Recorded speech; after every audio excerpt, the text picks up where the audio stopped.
ఇప్పుడు విశాఖపట్నం నుంచి చాలా సమస్యలు వాళ్ళు చెప్పడం జరిగింది.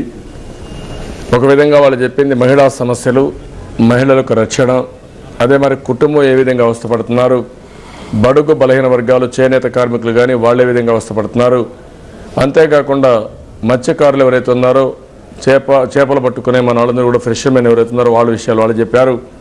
హాస్పిటల్ విషయం ఒక మిత్రుడైతే ఏ విధంగా జరుగుతుందో పూర్తిగా గవర్నమెంట్ హాస్పిటల్స్ అన్ని నిర్వీర్యమైపోయిగా చేశారని వారు చెప్పడం జరిగింది. ఇవన్నీ కూడా కాంప్రహెన్సివ్గా మీరు ఒకసారి చూస్తే ఒక మంచి పరిపాలన ద్వారా ఏ విధంగా ప్రభుత్వ సర్వీసులన్నీ పేదవాళ్ళకు అంతాయి, అదే కానీ పరిపాలన మంచి పరిపాలన లేకపోతే అవి ఏ విధంగా బాగున్న వ్యవస్థలు కూడా చెడిపోతాయో ఇది ఒక ఉదాహరణ మాత్రం. ఈరోజు రాష్ట్రంలో లా అండ్ ఆర్డర్ లేని పరిస్థితి, మహిళలపైన దాడులు విపరీతంగా పెరిగిపోయినాయి. ఇప్పుడే ఒక మహిళ అడిగింది, పావలా వడ్డీ అంటున్నారు, అది కూడా ఇవ్వడం లేదు. ఈరోజు వీళ్ళంతా కూడా 2000 రూపాయలు పింఛన్ ఇస్తామన్నారు, అది కూడా పింఛను 18 సంవత్సరాల వయసు నుంచి 58 సంవత్సరాల వయసు వరకు దినానికి రూపాయి మనం పొదుపు పెడితే తర్వాత ఇస్తామని. వీళ్ళు ఇవ్వక్కర్లేదు, ఆ డబ్బులు బ్యాంకులో వేస్తే ఆ డబ్బులతోనే వీళ్ళు ఇచ్చేదానికంటే ఇంకా ఎక్కువ పింఛన్ వచ్చే అవకాశం ఉంది, వడ్డీ వచ్చే అవకాశం ఉంది. అది కూడా నేను చాలా స్పష్టంగా చెప్పాను. ఈరోజు ఇక్కడ నిత్యావసర వస్తువుల ధరలు పెరిగిపోయినాయి, చాలా సమస్యలు వస్తున్నాయి. నేను ఈ ప్రభుత్వాన్ని అనేక సందర్భాలు అడిగాం.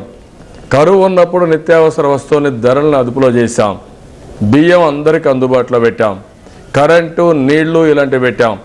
నేనైతే 12 నెలల్లో లేదంటే 14 నెలల్లో గోదావరి జలాలు విశాఖపట్నం తీసుకురావాలని కార్యక్రమాన్ని ఏర్పాటు చేస్తే 5 ఏళ్లలో కూడా వీళ్ళు చేసే పరిస్థితులు లేరు.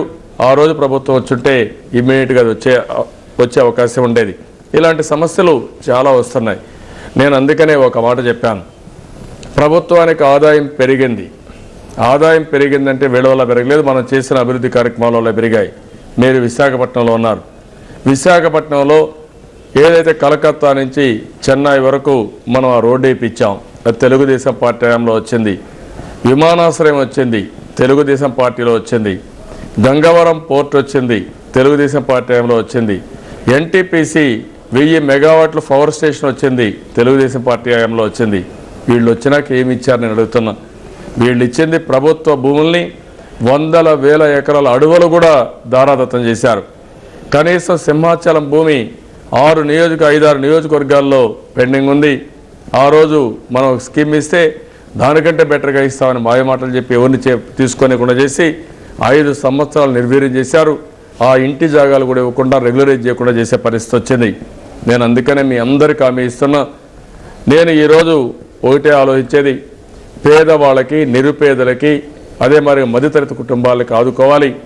నేను ఆ రోజు మా మహిళల కోసం ఎక్కడికక్కడ గ్యాస్ కనెక్షన్లు ఇచ్చాను. దీపం కింద 30 లక్షల దీపం కనెక్షన్లు ఇస్తే ఈరోజు ఈ ప్రభుత్వం వచ్చిన తర్వాత కనెక్షన్లు ఇవ్వలేదు, గ్యాస్ మాత్రం బ్లాక్ మార్కెట్లో అమ్మే పరిస్థితి వచ్చింది. నేను అందుకనే ఇటీవల ఒక హామీ ఇచ్చాను, ప్రతి ఒక్క మహిళకి ప్రతి ఒక్క కుటుంబానికి ఉచితంగా గ్యాస్ సిలిండర్లు ఇప్పించడమే కాకుండా గ్యాస్ ధర తగ్గిస్తాం. ఇది సాధ్యం, అందరికీ గ్యాస్ అందుబాటులో పెడతాం, అది కూడా జరుగుతుంది. అయితే ఈరోజు ముఖ్యమంత్రి సమాధానం చెప్పడానికి ముందు ఒక కాలర్ చాలాసేపు నుంచి వెయిట్ చేస్తున్నాయండి. మెదక్ నుంచి వినోద్ గారు లైన్లో ఉన్నారు. వినోద్ గారు మాట్లాడండి. కట్ అయినట్టుంది, మీరు మాట్లాడండి. ఈరోజు ముఖ్యమంత్రి కానీ అదే మరి ఆర్థిక మంత్రి కాంగ్రెస్ నాయకులు మాట్లాడుతున్నారు, 2 విషయాలు మాట్లాడుతున్నారు. నేను ఒక స్కీముని అనౌన్స్ చేశాను. ఈ స్కీము కుటుంబ భద్రత, పేరు కూడా చాలా స్పష్టంగా చెప్తున్నాను, భద్రత. మీకందరికీ చాలా సమస్యలు ఉన్నాయి. మీ చాలని ఆదాయంతో ప్రభుత్వం ఏం చేయాలంటే ప్రజలందరికీ ఆదాయం పెంచాలి, ఖర్చులు తగ్గించాలి. ఈ ప్రభుత్వం చేసేది ప్రజలకందరికి కూడా ఖర్చులు పెంచేస్తున్నారు, ఆదాయం తగ్గిస్తున్నారు. వీళ్ళకి కావలసిన ఒక 2500 మందికి మాత్రం 1000 కోట్ల రూపాయలు ఆదాయం వచ్చేట్టుగా, ఆస్తులు వచ్చేట్టుగా చేసుకున్నారు. నేను అందుకనే పదే చెప్పాను, ముఖ్యమంత్రి గారి ఆదాయం 2003-2004లో 40 లక్షల రూపాయలు. రూపాయి అప్పు తీసుకురాలేదు, సొంత డబ్బులు 1 రూపాయి పెట్టలేదు. ఈరోజు 10,000 కోట్ల రూపాయలు విలువ చేసే ఆస్తుల్ని కంపెనీలు పెట్టి వేరే కంపెనీలకన్నీ పనులు చేసి వాళ్ళ దగ్గర డబ్బులు పెట్టించి పెద్ద ఎత్తున అవినీతికి పాల్పడ్డారు. అవినీతి డబ్బుల్ని మారిషియస్లో ఒక బ్యాంకు ద్వారా తీసుకొచ్చి మళ్ళా ఇక్కడ పెట్టారు. ఇంకో పక్కన తీసుకున్న అవినీతి డబ్బుల్ని వేరే కంపెనీలు పనికిరాని కంపెనీలకు ఇచ్చి వాళ్ళ ద్వారా తీసుకొచ్చి పెట్టారు. అంటే మీ కుటుంబానికి డబ్బులు కావాలి, పేద కుటుంబాలకు డబ్బులు అవసరం లేదు, మధ్యతరగతి బతకాల్సిన పని లేదు. ఇది ముఖ్యమంత్రి గారి నీతి. ఆ రోజు నేను ఆలోచించింది ఈ డబ్బులు మీకు రావాలి, ఈ సంపద ఫలితాలు మీకు అందాలని చెప్పి అనుకున్నాను. అది అందలేదు కాబట్టి ఈ స్కీమ్ తీసుకొచ్చాను. ఆ రోజు పుస్తకం రాశారని చెప్పి మాట్లాడుతున్నారు. ఆ రోజు పుస్తకం రాసిన మాట ఆర్థిక సంస్కరణలు అభివృద్ధి అవసరం అని చెప్పాను. మానవ వనరులు అభివృద్ధి చేయాలని చెప్పాను. కష్టపడి పని చేయాలని చెప్పాను. ప్రపంచంలో తెలుగువారంటే భారతీయులంటే ఒక ప్రత్యేకమైన గుర్తింపు తేవాలని చెప్పాను. నేను 14 సంవత్సరాల కంటే ముందు చెప్పాను, కలలు కనండి, పెద్ద ఎత్తున కార్యక్రమాలు చేపట్టేట్టుగా.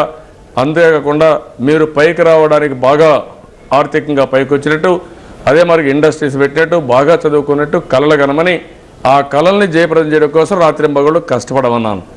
ఈరోజు నేను అందుకనే చెప్తున్నాను, ఏదైతే నేను ఆ రోజు సంపద సృష్టించడానికి దోహదం చేశానో, ఏదైతే ఆ రోజు నేను ప్రభుత్వ ఆదాయానికి పెరగాలని చెప్పి ఆలోచించానో దాని ఫలితాలు మీకు తీసుకురావాలనుకుంటున్నాను. చాలా సింపుల్గా.